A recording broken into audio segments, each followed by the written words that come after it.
I think I hope apologies accepted. Yeah. ఈ ప్రాసెస్లో I just wanted to ask you, ఇదివరకు మనకి అసలు ఇంత ఉండేది కాదు, ఈ సో ట్రామా అండ్ ట్రిగ్గర్స్ ఉండేవి కదా ఎన్వైరన్మెంట్లో. సో మీరు you been very active on social media. అవును. సో ఆ టైంలో మరి మీకు ఫ్రెండ్స్ లేక మీరు సోషల్ మీడియాకి ఎక్కువ దగ్గర అయ్యారా? ఎలా what happened actually?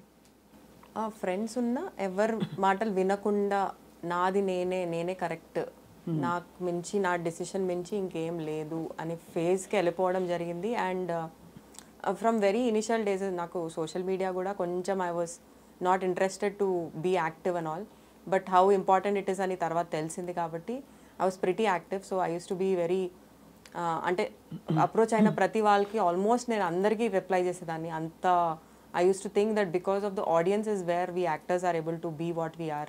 That is the only way we can be grateful or thankful to them and cheppesi. I used to be in touch with a lot of them. But they were equally abusive messages, wrong kind of way of conveying things. అలాంటివి social మీడియాలో వాళ్ళకి జనాలకి access దొరికేసింది towards us. Abusive అంటే మీకు తెలిసిన వాళ్ళే మీకు abuse చేయడం? తెలిసిన వాళ్ళు కాదు, random people XYZ, we don't even know if the profiles are genuine. అలాంటివి చాలా ఉండడం జరుగుతుంది. అందరికీ అవుతుంది కదా? అందరికీ అవుతుంది, నాకు అవుతుంది.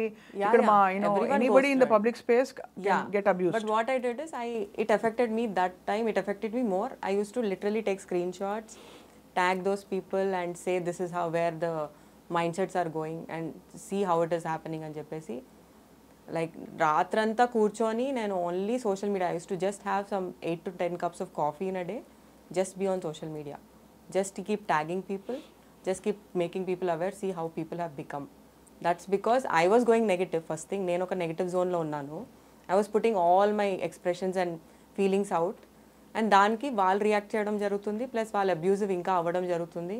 సో దాన్ని నేను ఇంకా ఎన్హాన్స్ చేయడం జరిగింది. అండ్ సమ్వేర్ సోషల్ మీడియా నాకు ఒక టోల్ తీసేసుకుంది తెలియకుండా. But what I understood or came to a realization, social media is a space where you need to differentiate మీ పర్సనల్ మీ ప్రొఫెషనల్ని డిఫరెన్షియేట్ చేసుకుంటూ how you can be authentic, how you can be lively అనేది మనం ఒక line గీసేసుకుంటే it is a very nice space అండి social media. But then దాన్ని దాటుకుంటూ దాన్ని ఓవర్గా కన్జ్యూమ్ చేసేసుకుంటే somewhere it's because I also heard, I been listening to lot of podcast these days on how social media కానీ digital platform కానీ or even using a phone, mobile phone or watching lot of content, somewhere there are some mental diseases correlated to that also అంట.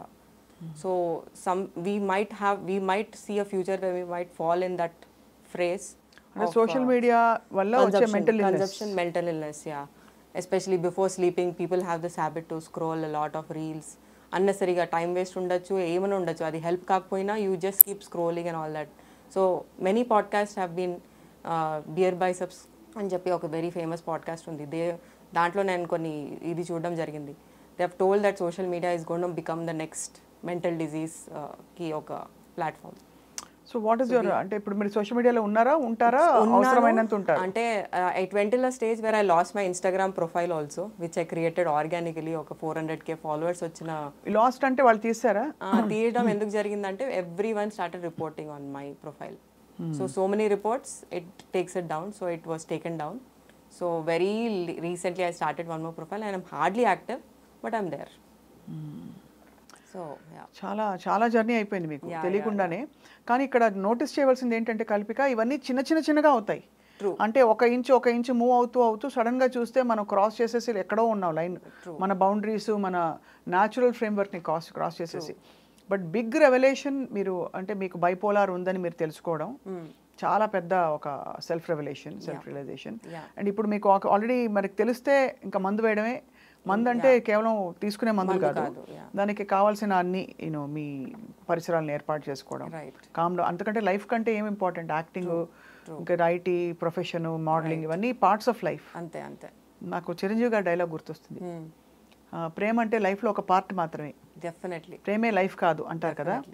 అలా మీకు మీ career whatever has happened because of that. We wish you all the best. Thank you. ఇంకా mental illness గురించి your words.